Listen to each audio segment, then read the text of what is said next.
Everyone is afraid right now. They don't know what will happen, and they need to be prepared. On the campaign trail, President Trump promised to be tough on immigration. Since taking office, he's signed 10 executive orders related to the matter. One effect of this has been increased reports of arrests across the country by the Immigration and Customs Enforcement Agency. We spoke with local leaders to understand how these national developments could affect Framingham at the local level. The uncertainty of how this federal administration is going to target Framingham, specifically our immigrant community, which is really the bedrock of Framingham in so many different ways. Even look through our downtown. It's shaken us to our core, and the uncertainty has impacted our school district, our downtown area, our economic development, has impacted everyone, our collective mental health. The U.S. Census reports that over 30% of Framingham residents were foreign-born as of 2023. Statewide, more than half of immigrants and refugees are naturalized citizens. Of those who aren't, almost a third are undocumented, according to the Massachusetts Immigrant and Refugee Advocacy Coalition, or MIRA. I can guarantee you a majority of people who are outside of status are not doing it by choice. And if there was an avenue, they would fight tooth and nail to adhere to that avenue. According to a U.S. Citizenship and Immigration Services report, much of the eligible to naturalize population faces several barriers prior to beginning the naturalization process. These barriers include issues with the cost of the application, lack of information about how to apply, and legal restrictions on eligibility. I think the immigrant community, they are so afraid right now. They are afraid to go out of their houses. They are afraid to send the kids to school. I think the kids, they are afraid too, because they don't know if the parents go out, if they will come back at night. Framingham's school attendance was down earlier this month. According to MIRA, 29.3% of children in Massachusetts have at least one immigrant parent. Uncertainty about the future has caused an increased demand for services at the Brazilian American Center, or BRACE.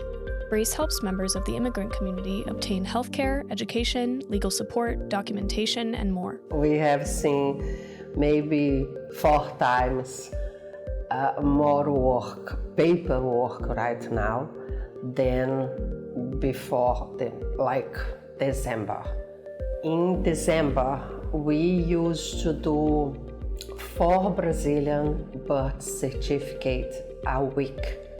Right now, we are doing 40. It's crazy. However, Liliani says it's not just undocumented residents that are on edge. It's the whole community. They are worried about the situation. Not only the people who are not documented. I think there is consequences for everyone in the immigrant community. One consequence could be commerce within the city. Downtown business owners, who are majority immigrants themselves, say sales have gone down since the start of the Trump presidency a few weeks ago. Most of the businesses, they have like a 30% down on their sales. People are not visiting, their businesses because they're really afraid of what's going on. There's a lot of rumors around, and people just don't want to leave the house. Tatiana believes what the community needs right now is legitimate information. Liliani seems to agree, who says rumors and misinformation are spread easily through social media and contribute to the feelings of fear. She says all they can do at BRACE is ensure their clients understand their rights and are prepared for whatever happens. We can't guarantee anything. We only try to educate them to be prepared for this situation. As for local officials, the police chief says it's not in the mission of the FBD to enforce federal immigration laws. Framingham, however, is not a sanctuary city. Mayor Sisitsky also announced the creation of a new task force to discuss the matter, which will act primarily as a support group.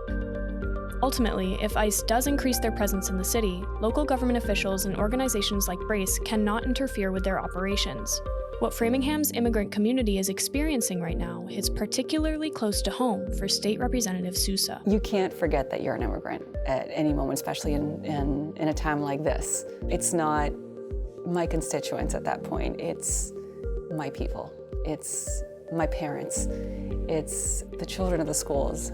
I went to school at Potter Road Elementary School, and I was outside of status in second grade. So it's very hard to not see yourself, your loved ones there, and open your heart to it in a very different way. However, she believes you don't have to be an immigrant to empathize with what they're going through, and says, in fact, this could affect every Framingham resident, regardless of status. So I often hear this story, and it's tales of oldest time here in Framingham. Somebody will have a very strong stance on immigration, and it's not necessarily pro-immigrant until they have like an immigrant neighbor. You would be surprised at how many people are in your support group, are in your community, are affected by this. So, you know, when you say this, you might be saying it to somebody that you love without realizing it. But to put it a little more bluntly, immigrant labor, immigrant commerce, immigrant dollars are very much a part of the backbone, the economic backbone of this community. And without that labor, that workforce, that commerce, that economic development, Framingham, as we know, would be in very, very rough shape.